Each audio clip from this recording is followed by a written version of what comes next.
Well, good morning. I'm down the plot. I'm in the car just to make it easier for you to hear me because it's quite breezy today. There's rain due in about an hour and a half, so I'm going to see what I can get done before the rain comes.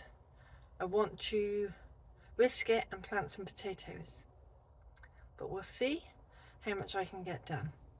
Doesn't look like there's anybody else down here. That's no surprise. So yeah, let's see how the weather behaves. So I'm here in the greenhouse. I'm going to take that little triangle out up there, and I'm going to try and use this Bosh pump I got for Christmas. I haven't read the instructions, but they've got a series of pictures, and yeah, I think I've worked it out. So, oopsie, I've got to put this in the water butt over there, feed the hose through so that this bit can be spraying in here, and make sure the battery isn't in the water. Let's see how it goes. So, well, I've got that hooked over there. The bit that sucks up the water is down in the water butt, and the hose and the head is going into there. So now I need to turn it on.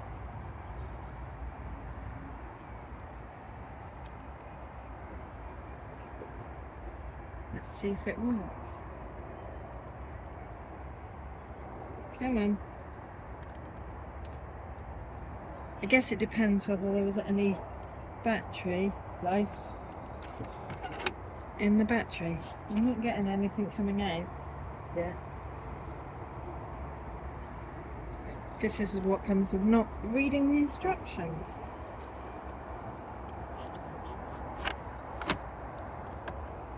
Yeah, that's in properly.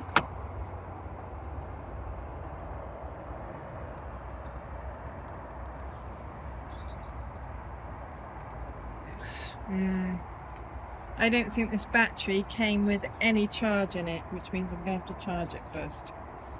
That's annoying. Yep, there is no power getting to this at the moment.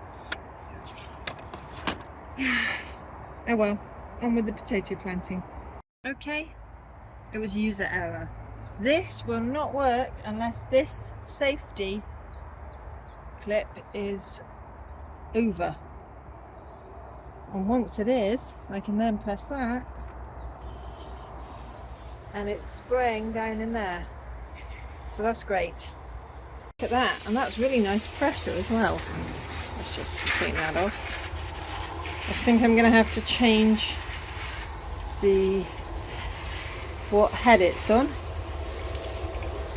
But that is brilliant. Look at that, that's wonderful. I need to rehydrate in here, and I'm using the rainwater, and it's brilliant. Lovely pressure. Okay, I think that needs a bit of adjustment to stop it leaking out of there. But oh, it's lovely. And then I can rehydrate. I can wet all of this in here because it's got way too dry over the winter.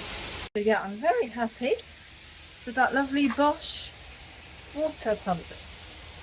It means I can use the water from the water butt and use it like a hose pipe even when we're not allowed to, because I'll be using catch rainwater. So yeah, it's flashing red and it stopped squirting the water. But I got most of the greenhouse watered and the batteries went out. But the battery wasn't fully charged. I think it was only kind of partially charged, maybe halfway. So we'll see how it does after a full charge, because it's only a 2.5 battery, so we'll see whether I need a bigger battery. Closely, looks like some of these holes have been occupied They look filled in, some of them. So there might be something overwintering in there. Now these are my saved Sarpomera, the ones that were too small to be bothering with. They range from a good size as that down to smaller ones.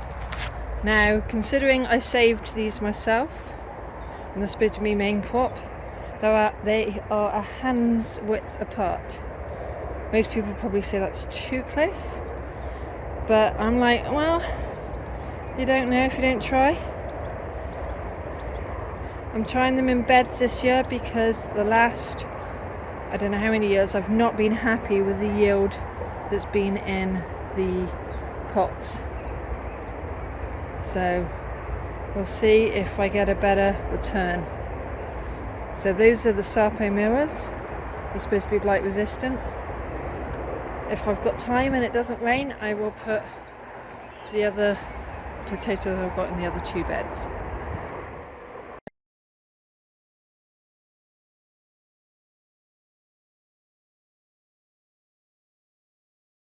So 5 rows of small potatoes. We'll see what becomes of them. This is how much water the pump used. In relative terms, I don't know, maybe about a fifth. Yeah, I'd say about a fifth. Well, I'm planting these Rudolph, and there was 10, but some of them are quite big. So let me show you what I've done. Most of them in half, but I'm making sure I've still got some chits on each half.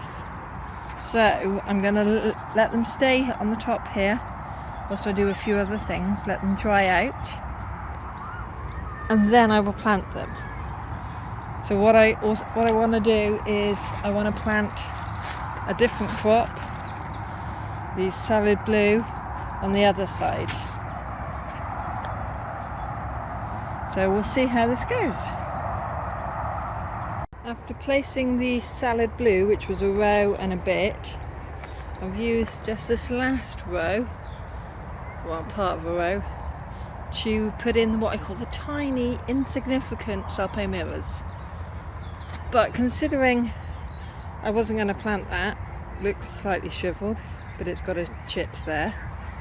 Yet the seed potato of the salad blue isn't much bigger.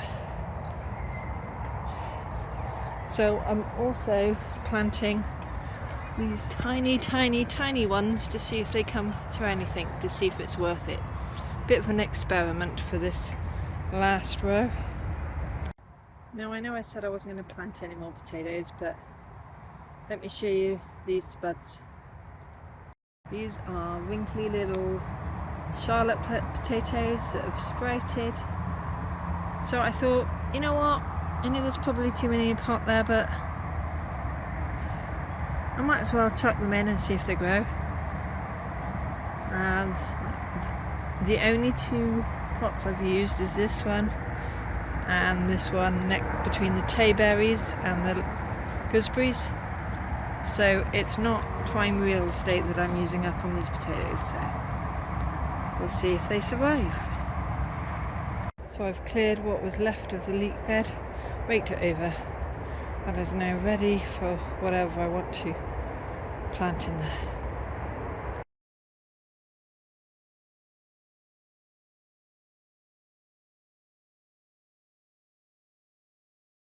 Well, it's grey and cloudy. Hasn't rained quite yet, but I think that will do. I've got 3 beds of potatoes planted.